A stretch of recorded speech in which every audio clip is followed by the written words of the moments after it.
दूसरा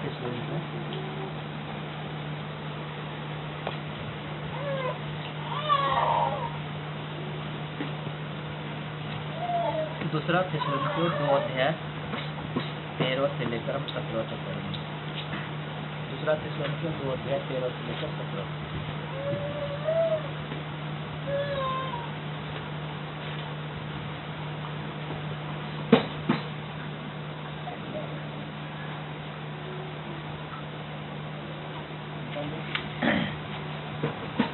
एक आयत मैं पढ़ूंगा 13, उसके बाद 14 आप लोग, और लास्ट वाला हम सब साथ में।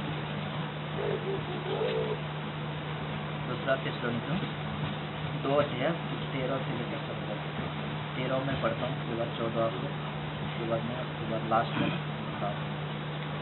हे भाइयों और प्रभु के प्रिय लोगों, चाहिए कि हम तुम्हारे विषय में सदा परमेश्वर का धन्यवाद करते रहें, क्योंकि परमेश्वर ने आदि से तुम्हें चुन लिया कि आत्मा के द्वारा पवित्र बनकर और सत्य की प्रतीत कर उद्धार पाओ, जिसके लिए उसने तुम्हें सारे सुसमाचार के द्वारा बुलाया कि तुम हमारे प्रभु यीशु मसीह की महिमा प्राप्त करो। इसलिए हे भाइयों, स्थिर रहो और जो बातें तुमने चाहे वचन या पत्री के द्वारा हमसे सीखी है उन्हें थामे रहो।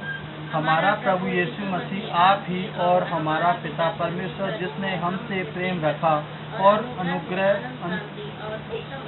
दी है, 17 से तुम्हारे मनों में शांति दे और तुम्हें हर एक अच्छे काम और वचन में दृढ़ करे।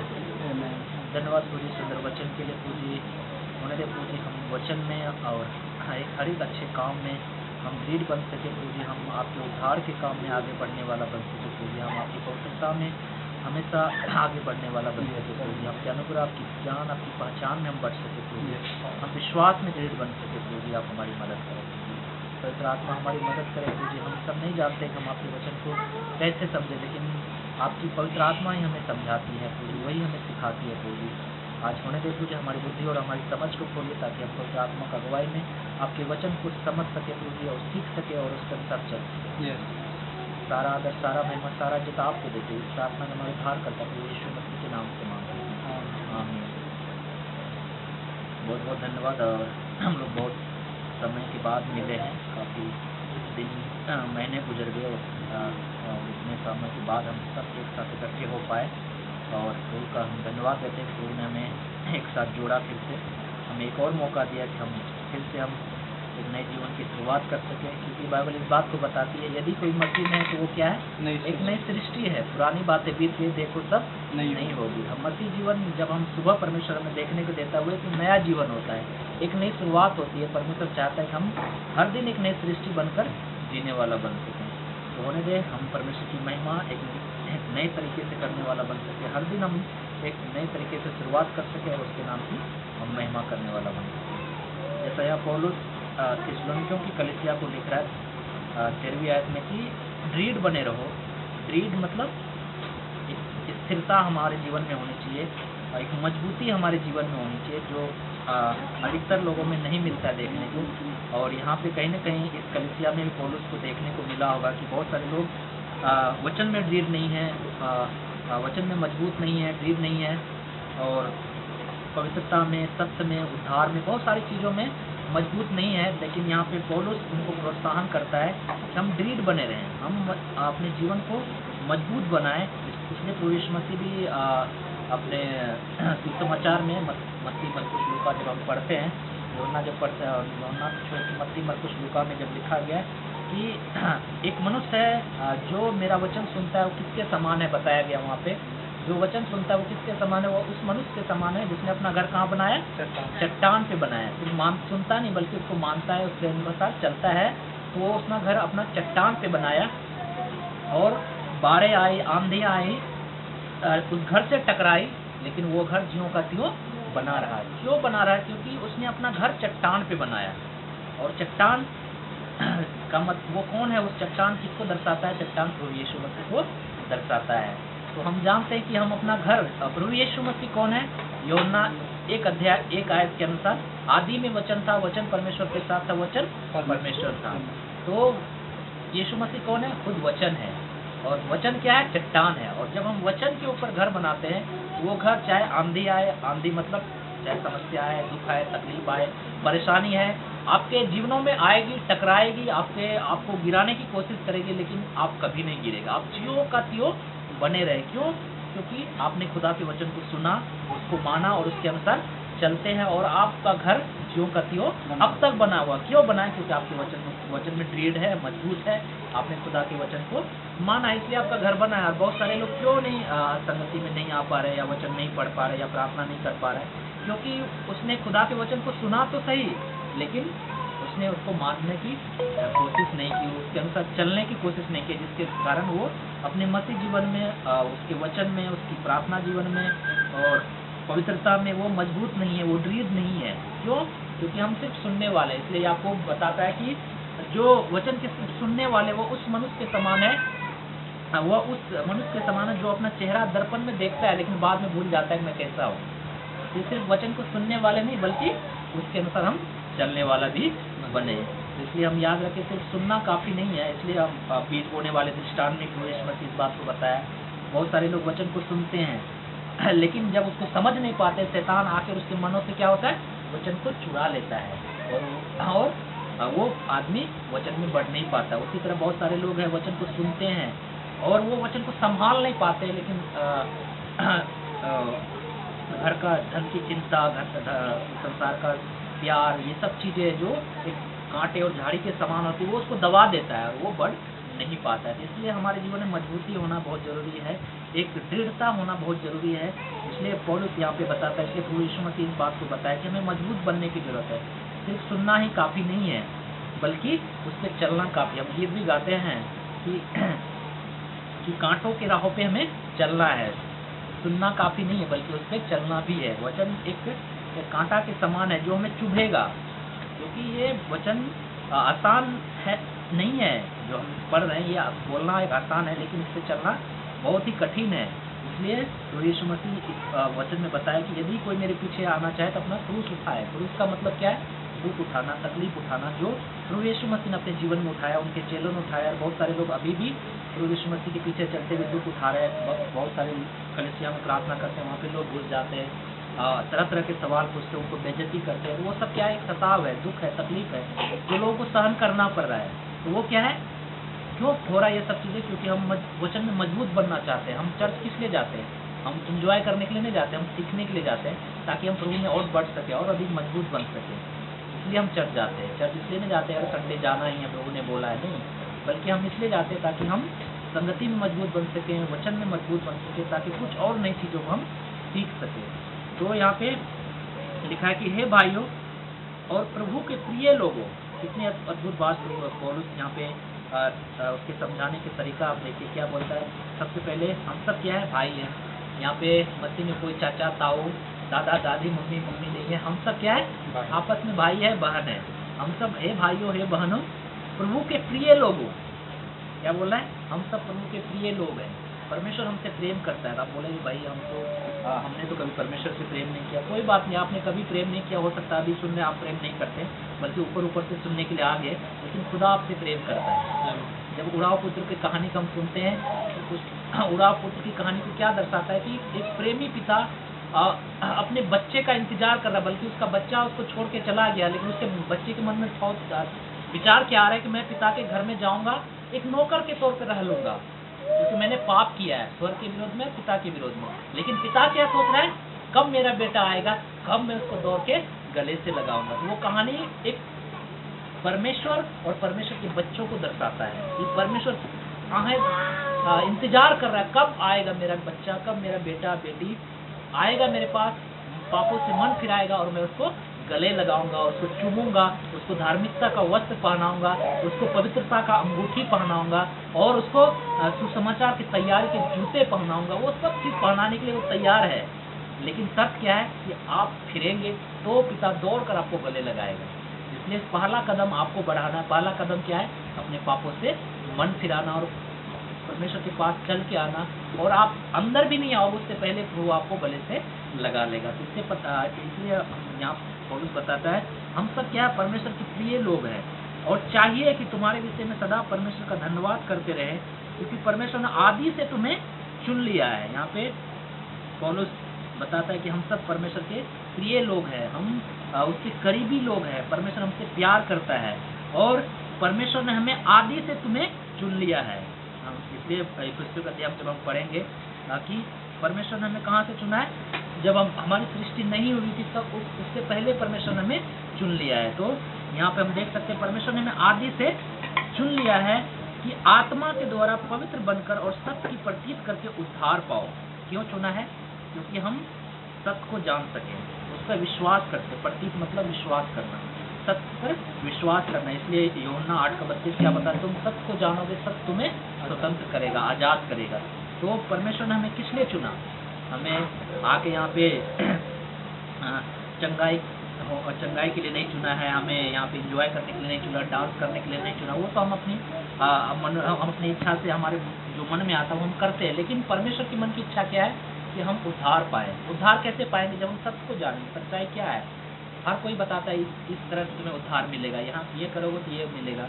हर धर्म में जाओगे तो अलग अलग तरीके से लोग उद्धार के बारे में बताते हैं। लेकिन यहाँ बाइबल एक ऐसी पुस्तक है जो खुद यीशु मसीह इस बात को बताता है कि मैं खुद उद्धार हूँ। मुझ पर विश्वास करोगे तुम्हें अनंत जीवन मिलेगा, तुम्हें उद्धार मिलेगा। तो वो लिखा है कि चुन लिया है।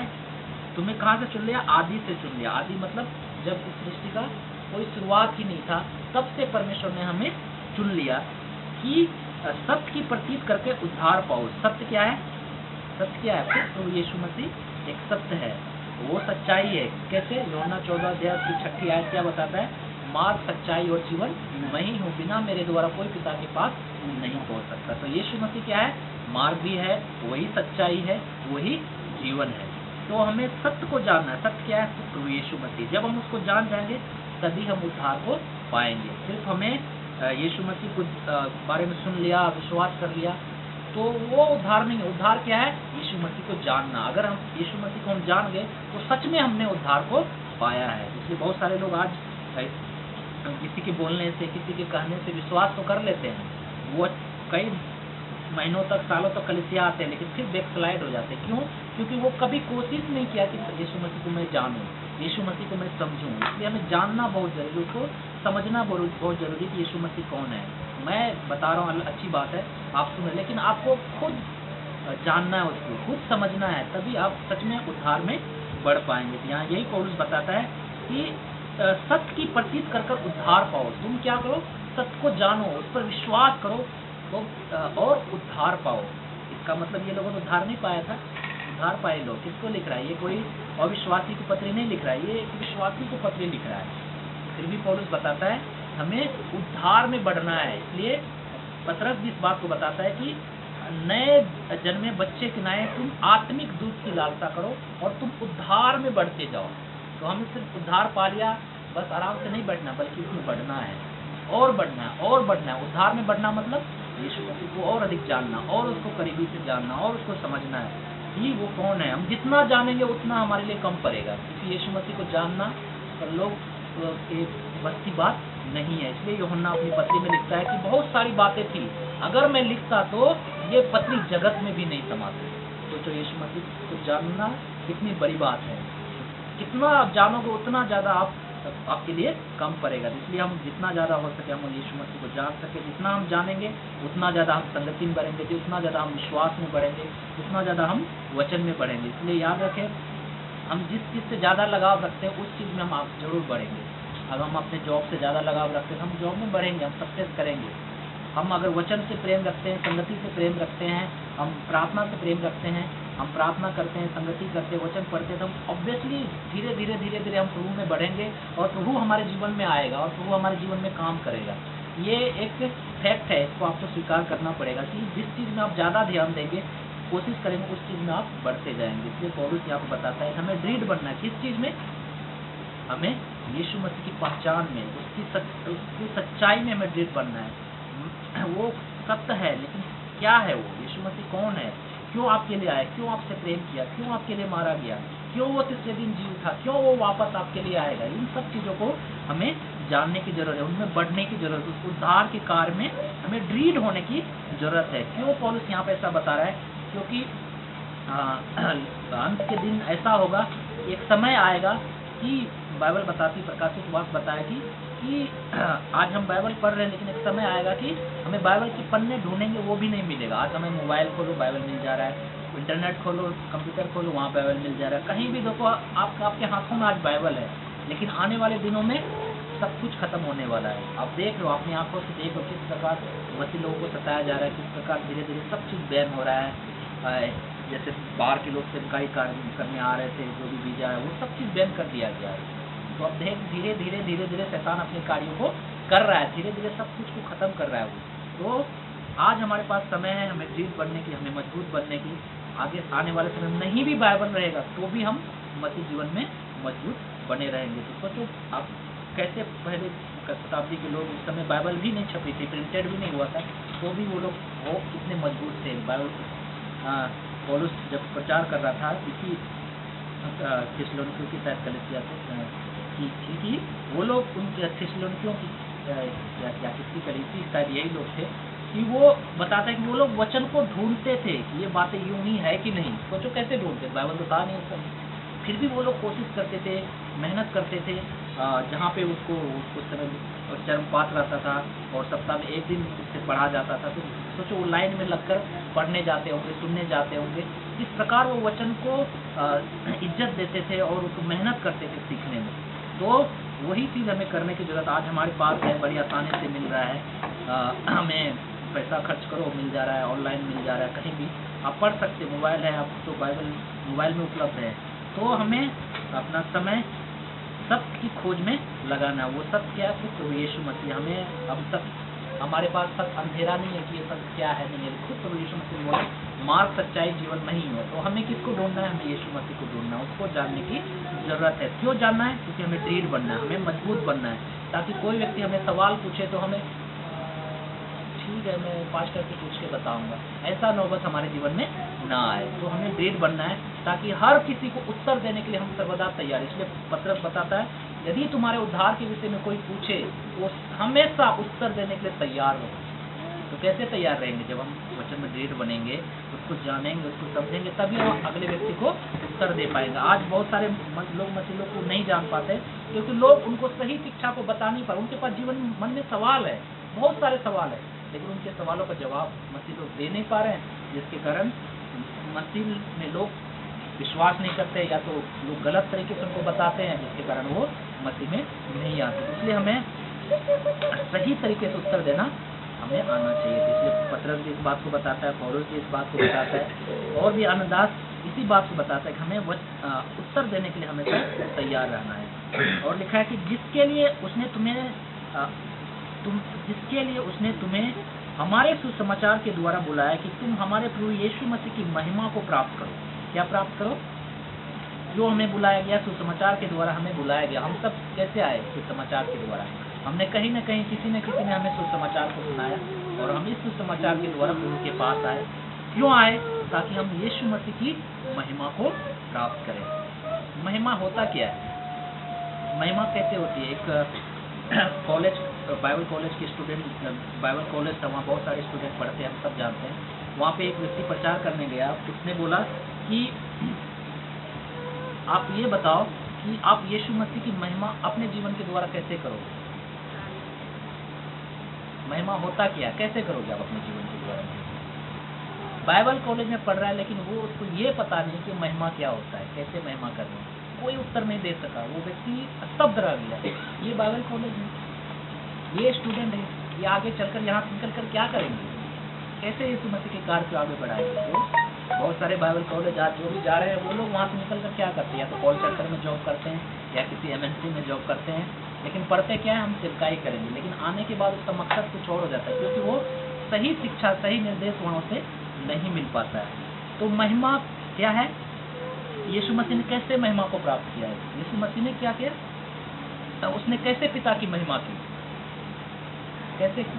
उसने पिता की बातों को माना, जो उसको कार्य को पिता ने करने दिया उस कार्य को उसने पूरा किया। इसलिए प्रभु यीशु मसीह बोला मैंने अपने पिता की महिमा की, क्योंकि उसने जो मुझे कार्य दिया मैंने उसे पूरा किया और उसे पूरा करके मैंने अपने पिता की महिमा की। तो हम महिमा कैसे करते हैं? जो यीशु मसीह ने बोला अगर हम उसको करते हैं उससे पिता की महिमा होती है, यीशु मसीह की महिमा होती है। उसने बोला पवित्र बनो, अगर हम अपने जीवन में पवित्र बनते हैं इससे खुदा की महिमा होती है। अगर हम प्रेम करते हैं दूसरों से, इससे खुदा की महिमा होती है। अगर हम नम्र बनते हैं, दीन बनते हैं, इससे पिता की महिमा होती है।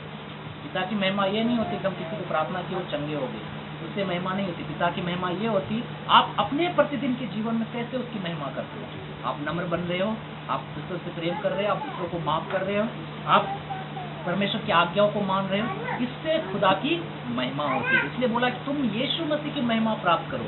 यीशु मसीह की महिमा क्या मतलब? यीशु मसीह ने जैसे पिता की महिमा की, उस महिमा को अपने जीवन में तुम अपनाओ, उसके अनुसार तुम करो, उसके जैसा तुम प्रेम करो, उसके जैसा तुम पिता की आज्ञाओं को मानो, उसके जैसा तुम नम्र बनो, उसके जैसा तुम दीन बनो, उसके जैसा तुम सहनशील बनो। इससे क्या होती है?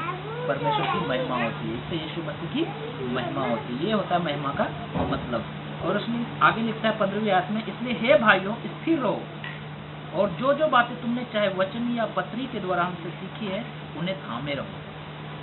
सबसे पहले यहाँ पौलुस क्या बताता है? इसलिए हे भाइयों स्थिर रहो। क्या रहे? हम स्थिर रहे, हम घबराए नहीं। बहुत सारे आज घटनाओं को देखते हैं, अरे ये इसके जीवन में ऐसे क्यों होता है, ये तो अच्छा आदमी था, ये चला गया।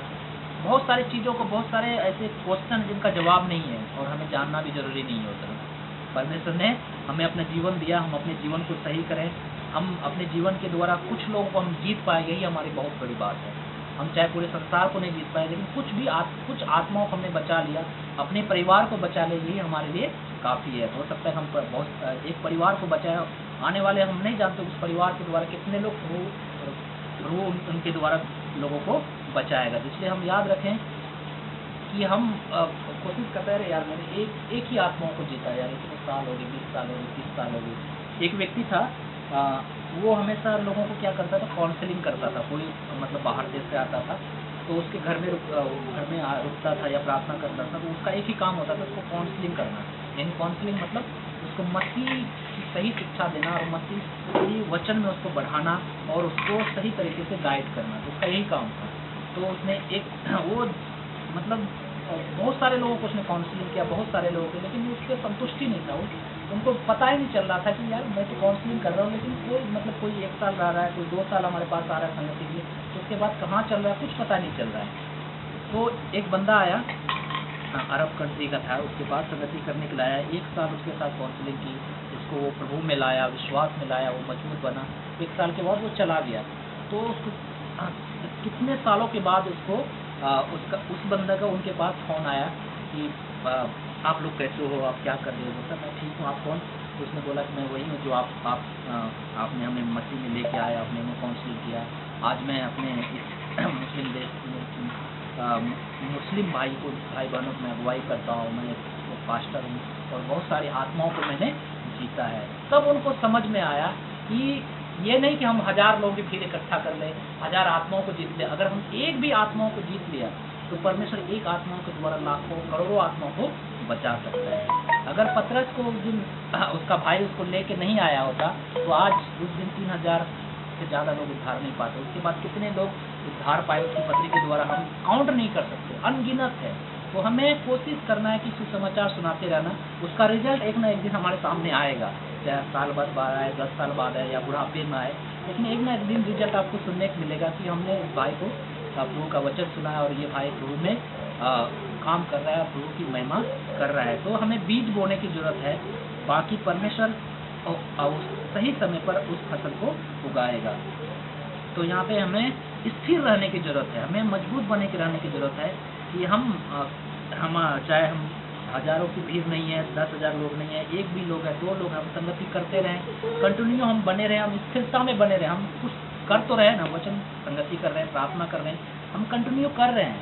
परमेश्वर ने जो काम दिया हम गवाही शेयर कर रहे हैं, दूसरों को बता रहे हैं और एक ना एक दिन ये स्थिरता हमारे जीवन में रिजल्ट लेके आएगा। लिखा है कि स्थिर रहो और जो जो बातें तुमने चाहे वचन या पत्री के द्वारा हमको सीखी है उन्हें थामे रहो, उन्हें पकड़े रहो, उनको अपने हाथ से जाने न दो। क्योंकि ये एक ऐसा समय है, अगर एक बार ये हाथ से चला गया, एक बार आपने प्रार्थना करना छोड़ दिया, एक बार आपने वचन पढ़ना छोड़ दिया, तो बहुत समय लगेगा दोबारा वैसा जीवन शुरू करने में, बहुत समय लगेगा। आप कोशिश करोगे, आज 1 दिन 2 दिन 4 दिन कर लोगे, 5वें दिन आपसे होगा नहीं। इसलिए हमें कंटिन्यू हमारे जीवन निरंतरता होना बहुत जरूरी है। इसलिए हम याद रखें, एक बार जब शुरुआत हो गई तो उसको हमें बीच में ड्रॉप नहीं करना। रहे यार चलो आप तो 1 महीना नहीं करते हैं, बस वो 1 महीना आपके लिए अब फिर से दोबारा नया शुरुआत करना पड़ेगा, जीरो से स्टार्ट करना पड़ेगा। इसलिए हम याद रखें, इसलिए पौलुस बताता है स्थिर रहो, थामे रहो, उसमें बने रहो, उसमें पकड़े रहो, उसमें चलते रहो। तो हमें दृढ़ बनना बहुत जरूरी है, मजबूत बनना बहुत जरूरी है, उसकी महिमा में, उसकी पवित्रता में, उसके वचन में, उसकी जो कुछ हमने सीखा है उन बातों में हमें दृढ़ बनना और उसमें मजबूत बने रहना, उसमें स्थिर बने रहना बहुत जरूरी है। और 16वीं आयत में लिखता है, हमारा प्रभु यीशु मसीह आप ही और हमारा पिता परमेश्वर जिसने हमसे प्रेम रखा, अनुग्रह से अनंत शांति और उत्तम आशा दी है, तुम्हारे मनों में शांति दे और तुम्हें हर एक अच्छे काम और वचन में दृढ़ करे। जब हम खुद कोशिश करेंगे, हम परमेश्वर की महिमा करेंगे अपने जीवन के द्वारा, वचन में जो हमने सीखा है उसको थामे रहेंगे, स्थिर बने रहेंगे, तो यहाँ पे परमेश्वर बताता है कि जो हमें क्या मिला है, अनंत शांति और उत्तम आशा ऑलरेडी परमेश्वर ने हमें दी है। वो अनंत शांति और उत्तम आशा क्या है, खुद प्रभु यीशु मसीह जो हमारे अंदर ऑलरेडी है, वो हमें क्या करेगा, हमें हर एक अच्छे काम और वचन में दृढ़ करेगा। जब हम परमेश्वर देखेगा सच में ये बच्चा हमारा प्रार्थना में मजबूत है, लवली में, भले इसके पास कोई नहीं आता है लेकिन फिर भी ये वचन को पढ़ता है, फिर भी प्रार्थना करता है, उससे किसी से कोई मतलब न आए या ना आए, लेकिन ये अपना काम बड़ी शिद्दत से कर रहा है, तो खुदा खुद आपके जीवन में काम करेगा, खुद आपको मजबूत बनाएगा, खुद आपको दृढ़ करेगा। तो हमें सबसे पहले अपने जीवन को दृढ़ करने की जरूरत है, मजबूत बनाने की जरूरत है, उसमें स्थिर रहने की जरूरत है और अपने जीवन में स्थिरता लाने की जरूरत है और प्रभु की महिमा और उसके वचन में हमें बढ़ने की जरूरत है। इसलिए यहाँ पौलुस प्रोत्साहन करता है थिस्सलुनीकियों की कलीसिया को, उद्धार पाना ही काफ़ी नहीं है, बल्कि उद्धार में बढ़ना बहुत जरूरी है, उसकी सच्चाई में बढ़ना बहुत जरूरी है। इसलिए हम याद रखें, हमने पूरी बाइबल पढ़ रही, अच्छी बात है, अगर लेकिन हम बाइबल के एक वचन को भी हम मान रहे हैं, ये हमारे लिए बहुत बड़ी बात है। अगर किसी ने बाइबल को पूरा नहीं भी पढ़ा लेकिन हर दिन वो एक वचन को पढ़ता है, उसके अनुसार चलता है, उसको मानता है, तो पूरे बाइबल पढ़ने के बराबर है। तो खुदा के वचन ये नहीं बोलता है पूरा बाइबल तुम पढ़ते हो, खत्म करना है साल भर में, लेकिन हाँ करना है, अच्छी बात है, लेकिन हमें वचन को खत्म करने से ज़्यादा हमें वचन को मानना बहुत जरूरी है, वचन के अनुसार चलना बहुत जरूरी है। इसलिए मायने ये नहीं रखता कि आपने पूरा बाइबल पढ़ा है या नहीं पढ़ा, मायने ये रखता है कि आप वचन को कितना मानते हो, कितना उसके अनुसार चलते हो, वही आपके जीवन में स्थिरता लाएगी, वही आपके जीवन में दृढ़ता लाएगी, मजबूती लाएगी। और जितना ज़्यादा आप यीशु मसीह को जानेंगे, जितना ज़्यादा जानेंगे उतना ज़्यादा उसके साथ रहेंगे, जितना ज़्यादा आप प्रार्थना करेंगे, संगति करेंगे, उतना ज़्यादा आप ये मतलब आत्मिक जीवन में हम मजबूत बनेंगे, उतना ज़्यादा हमें मन करेगा कि हम संगति करें, प्रार्थना करें। जितना आप कम बाइबल पढ़ोगे, कम प्रार्थना करोगे, कम संगति करोगे, उतना ज़्यादा आपको मन करेगा अरे आज नहीं करते, अरे छोड़ो ना, आज फोन नहीं आया, हम भी फोन नहीं करते हैं, आज अगले संडे कर लेंगे, अगले बुधवार कर लेंगे, अगले बृहस्पति। क्यों ऐसा क्यों होता है हमारे जीवन में? क्योंकि हम कम पढ़ते हैं, कम प्रार्थना करते हैं, कम संगति करते हैं, इसलिए हमारा मन नहीं करता है। हम जितना ज़्यादा पढ़ेंगे, जितना ज़्यादा संगति करेंगे, उतना ज़्यादा हमारा मन करेगा अरे चला प्रार्थना करने। वो अपने आप हो गया, आपको बोलने की जरूरत नहीं, अंदर से अपने आप एक वो सुगहाट हो गया, अरे यार आज करनी चाहिए, अरे आज किया नहीं यार, पूरा दिन भर बीजे है, सप्ताह निकल गया, किया नहीं यार, आज करनी है, आज कुछ भी हो जाए करनी। वो आपके अंदर अपने आप जागेगा। लेकिन आप कम प्रार्थना करेंगे, 5 मिनट सुबह बाइबल पढ़ लिया बस हो गया, तो वो नहीं आएगा आपके जीवन के अंदर से आज प्रार्थना करने की, वो आएगा ही नहीं। क्योंकि जिस चीज़ से आप लगाव होता है, जिस चीज़ को आप ज़्यादा इंपॉर्टेंस देते हैं, वो चीज़ आपको करने का ज़्यादा मन करता है। तो यहाँ पे आप पौलुस इसी बात को बताता है कि हमें किस चीज़ में हमें मजबूत बनना है, दृढ़ बनना है, वो है हमें परमेश्वर की सच्चाई में, उसके उद्धार में हमें दृढ़ बनना है, उसकी महिमा में हमें आगे अपने जीवन के द्वारा करनी है, और वचन में हमें, वचन जो हमने सीखा है, चाहे पत्री के द्वारा चाहे किसी के द्वारा, हम उसको थामे रहें, उसको हम जाने नहीं दें। क्योंकि एक बार वो चला गया तो शैतान बहुत चालाक है, वो दोबारा आपको बढ़ने नहीं देगा। इसलिए आप घर जाके वो वचन फिर से पढ़िए, बीज बोने वाले दृष्टांत, वो यही चीज़ को दर्शाता है। जिन लोगों ने वचन को नहीं थामे रहा, उसके जीवन में क्या आया, शैतान वचन को चुरा के लेकर चला गया। एक जगह ऐसा हो गया कि वो वचन चट्टान पे गिरा, वहाँ मिट्टी नहीं थी और धूप निकला, वो बीज सूख गया, वो फल नहीं लाया। लेकिन एक ऐसा जगह बीज गिरा जब भूमि अच्छी थी और वो 100 गुना, 60 गुना, 70 गुना फल लाया। तो हमें कौन सी भूमि बननी है? पथरीली भूमि बननी है, या वो भूमि बननी है जो वचन को सुनता है लेकिन समझ नहीं पाता, या वो भूमि बननी है जो अच्छी है, जो वचन को मन में संभाले रखती है और छल लाती है। तो हम पे डिपेंड करता है कि हम कौन सी भूमि बनना चाहते हैं। वो भूमि का कैसे बनेगा, जब हम वचन में दृढ़ बनेंगे, मजबूत बनेंगे, उसको थामे रहेंगे, उसको समझने की कोशिश करेंगे। भले ही हमें समझ में नहीं आता है, लेकिन हम कोशिश करेंगे कि वो हमें समझाए। आज न कल या परसों, एक ना एक दिन किसी न किसी तरीके से वो आपको वचन को समझाएगा। लेकिन आपको अंदर से लाना है कि हमें जानना है, हमें समझना है। जब तक अंदर से नहीं आएगी फीलिंग, तब तक आप सच्चे परमेश्वर को नहीं जान पाएंगे। तो बाहरी तौर पर बहुत सारे लोग बहुत कुछ जानते हैं, लेकिन हमें अंदर से जानना है, वो फीलिंग अंदर से आनी चाहिए। क्योंकि परमेश्वर आत्मा है, वो आत्मा से हमें बातें करता है, वो शरीर से बातें नहीं करता। बहुत सारे लोग ज्ञान बहुत प्राप्त कर लेते हैं, हम चर्च जाएंगे, बहुत सारी चीज़ें सीख लेंगे, लेकिन हमें अंदर से परमेश्वर जब तक अगुवाई नहीं करे, जब तक हम आत्मा हमारी अगुवाई नहीं करे, तब तक हम मसीह जीवन को सही तरीके से समझ नहीं पाएंगे। तो हमें दृढ़ बनने की ज़रूरत है, मजबूत बनने की ज़रूरत है। मैं अपने आप के लिए भी ये, अब मेरे लिए भी ये वचन है, आपके लिए वचन है, जितने भी लोग सुन रहे हैं सबके लिए यही चीज़ है, चाहे वो कितना बड़ा पढ़ा लिखा क्यों हो।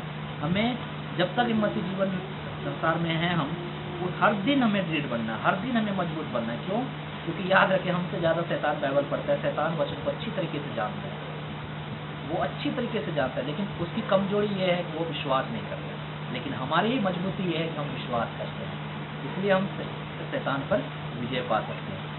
आइए हम अपने आंखों को बंद करें, सरों को झुकाएं और हम प्रभु से विनती करें, प्रार्थना करें और प्रभु से एक वादा करें कि हाँ प्रभु, मैं आपके वचन में बढ़ना चाहता हूँ, आपके वचन में हम दृढ़ बनना चाहता हूँ। जो बातें हमने आज तक हमने सीखी है मसीह जीवन में, उसमें को वो हमें थामे रखना सिखाइए, उसको हमें पकड़े रखना सिखाए। तो मैं इन चीज़ों को अपने हाथ से जाने ना दे, क्योंकि ये बहुत बेकीमती चीज़ है। ये वचन एक ऐसी चीज़ है, चाहे संसार की सब कुछ खत्म हो जाए, लेकिन ये वचन आपके पास है तो दोबारा वो चीज़ वापस आ सकती जो आपने खोया है।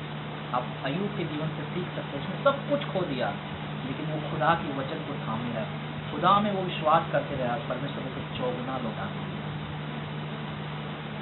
बाइबल बताती स्वर्ग का राज उस खजाने के समान है, जिसने जब वो उस खेत में जब वो मोती मिला, तो उसने अपना सारा धन संपत्ति बेचकर, जिस खेत में वो मोती छुपा हुआ था, वो खेत उसने खरीद लिया। हम याद रखें, वो खेत कुछ और नहीं, खुद प्रभु का वचन है। हमें इसे हर हालत में हमें थामे रहना है, हर हालत में इसे हमें अपने जीवन में बनाए रखना है, ताकि हम हमारा जीवन परमेश्वर से दूर न हो जाए, हम कहीं परमेश्वर से बहुत दूर न चला जाए। क्योंकि एक बार आप दूर चले गए तो दोबारा आपको मसीह जीवन में वैसा ही जीवन जी पाना बहुत ही मुश्किल होगा। हम बहुत सारे उदाहरण बाइबल में देखते हैं, चाहे सुलेमान को ले लो, चाहे वो दाऊद को ले लो, चाहे वो हमने यहूदा इस्करियोती को ले लो। एक बार उसने परमेश्वर के वचन को छोड़ा तो कहीं न कहीं उसका जीवन बर्बादी की कगार पर चला गया। भले ही दाऊद वापस फिरा मन, लेकिन कहीं न कहीं परमेश्वर उससे प्रसन्न नहीं रहा जैसा पहले रहा करता था। इसलिए उसने बोला, तू मेरे लिए मंदिर नहीं बनाएगा, तेरा बेटा सुलेमान मेरे लिए मंदिर बनाएगा। सुलेमान भी बाद में बिखर गया, और वो एंड में अपनी पत्री में लिखता है कि सब कुछ व्यर्थ है। और अंत की बात यह है कि परमेश्वर का भय मान, क्योंकि मनुष्य का यही मूल्य कर्तव्य है। तो हर व्यक्ति कहीं न कहीं पछता के बाद में समझ तो जाता है, लेकिन वो बहुत दूर तक चला जाता है। इसलिए ये सब घटनाएं हमारे लिए दृष्टांत है। हम वैसा ना करें जो गलती सुलेमान ने की, जो गलती दाऊद ने की, जो गलती यहूदा ने की, हम वैसा ना करें। अय्यूब हमारे जीवन के लिए सीख है कि हमें कैसे वचन में दृढ़ बनना है। याकूब हमारे जीवन के लिए सीख है कि कैसे खुदा का भय मानना है, खुदा के वचन को थामे रहना है, कैसे हमें पाप से भागना है, चाहे उसके लिए हमें जेल भी जाना पड़े, चाहे कितना दुख उठाना करें, लेकिन हम परमेश्वर के वचन के साथ समझौता नहीं करेंगे। तो आप हमारी मदद करें, हम थामे रहें, हम दृढ़ बने रहें। दुख आएंगे, तकलीफ आएंगे, बिन बेवजह हमें बंदी गृह में डाला जाएगा, बेवजह हमें सताया जाएगा। याकूब को बेवजह सताया गया, उसने कुछ नहीं किया, लेकिन फिर भी उसके भाइयों ने उसे बेच दिया। वो गुलामी की तरह जीवन जिया, उसको झूठे व्यभिचार के केस में फंसाया गया, वो जेल में रहा, फिर भी उसने परमेश्वर को नहीं छोड़ा, उसके वचन को नहीं छोड़ा, उसको थामे रहा। और वो वचन की दृढ़ता, वो वचन का उसका विश्वास, परमेश्वर ने उसे पूरे मिस्र देश का अधिकारी बना दिया। कभी याकूब ने नहीं सोचा था कि ऐसा भी परमेश्वर हमारे जीवन के साथ करेगा, लेकिन उसको विश्वास था कि जो स्वप्न मैंने देखा है वो खुदा पूरा करेगा। विश्वास था। अब वो उसको नहीं पता था कैसे पूरा करेगा, लेकिन उसको एक विश्वास था कि खुदा मेरे जीवन में बड़े काम करेगा। इसी तरह हम हर व्यक्ति इस बात को हमें जानने की जरूरत है, बड़े काम होने से पहले बहुत सारे दुखों से हमें गुजरना पड़ेगा। ये हर एक के जीवन की गवाही है। जितने भी चाहे यीशु मसीह के जो 12 प्रेरित थे उनके जीवन में आप देख सकते हैं, और आज की गवाही जितने मसीह भाई बहन उनकी गवाहियों को आप सुनेंगे तो पहले उनके जीवन में सताव, कष्ट, तकलीफ आए, लेकिन आज इसलिए उसका जीवन बेहतर है क्योंकि उसने बीते समय में बहुत दुख और तकलीफ को उठाया है। वो आप हमारी मदद करें, सहायता करें, हम आपके वचन में दृढ़ बने रहें, उसके लिए हम दुख उठाएं, तकलीफ उठाएं, चाहे लोग कुछ भी बोले, लेकिन हम आपके वचन को थामे रहें। हम अपने जीवन के द्वारा आपकी महिमा करें प्रभु जी। महिमा का मतलब होता है कि हम आपस में प्रेम रखें, आपसे प्रेम रखें, आपके वचनों को मानें, हम अपने जीवन में नम्र बने, दीन बने, सहनशील बने। इन सब के द्वारा आपके नाम की महिमा होती है। इसलिए गलतियों का अध्याय लिखा कि आत्मा के 9 फल है जो हमारे जीवन में वो हमेशा कार्य करते रहना चाहिए। जो विश्वास, नम्रता, संयम, भलाई, सहनशीलता, ये जो बाकी जितना फल हैं उस फल में हमें बने रहना है प्रभु। तो आप हमारी मदद करें, सहायता करें प्रभु। हम आपके वचन में दृढ़ बने, मजबूत बने, ताकि हम दूसरों के लिए आशीष का कारण बन सके और आपकी महिमा का कारण बन सके। सारा आदर, सारा महिमा, सारा जित आपको देते हुए जो भाई बहन नहीं आ पाए उनको भी सब बातें करें, नम्र करें, दीन करें, वो भी आपके वचन में दृढ़ बने प्रभु जी। वो आप भी अपने जीवन के द्वारा आपके नाम की महिमा कर सके, वो भी आपको जान सके और अधिक गहराई से वो आपको समझ सके। सारा आदर, सारा महिमा, सारा जित आपको देते हुए इस प्रार्थना हमारे धार करता तो यीशु मसीह के नाम से मांगते हैं, आमीन।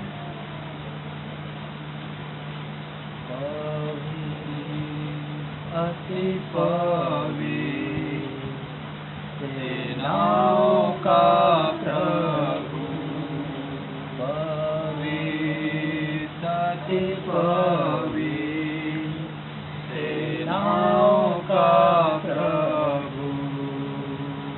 यशाया ने देखा प्रभु को ऊंचाई पर, बैठा सिंहासन पर, राजाओं का राजा। यशाया ने देखा प्रभु को ऊंचाई पर, बैठा सिंहासन पर, राजाओं का राजा। उसकी महिमा से मंदिर भर गया, दूतों ने गाया, पवित्र पवित्र अति पवित्र सेनाओं का प्रभु, पवित्र अति पवित्र सेनाओं का प्रभु। यूहन्ना ने देखा प्रभु को टापू पर, मुर्दों सा गिर पड़ा उसके चरणों पर। यूहन्ना ने देखा प्रभु को टापू पर, मुर्दों सा गिर पड़ा उसके चरणों पर। दीपों में दिखा मानव पुत्र के समान, दूतों ने गाया पवित्र पवित्र अति पवित्र सेनाओं का प्रभु। धन्यवाद प्रभु, सच में परमेश्वर आप पवित्र हैं, अति पवित्र हैं प्रभु। आप सेनाओं का परमेश्वर है प्रभु। आप बड़े प्रभु, हम घटे प्रभु, हम सबके जीवनों में आप काम करें। सच में जैसा आप पवित्र हैं हम सब पवित्र हैं प्रभु। हमारी मदद करें, सहायता करें प्रभु। हर दिन आपकी पवित्रता में हम बढ़ने वाला बने। परमेश्वर का प्रेम प्रभु यीशु मसीह का अनुग्रह, पवित्र आत्मा की सहभागिता आपसे लेकर हमेशा तक हम सबके साथ बने रहे। आमीन। आप सबको जय मसीह।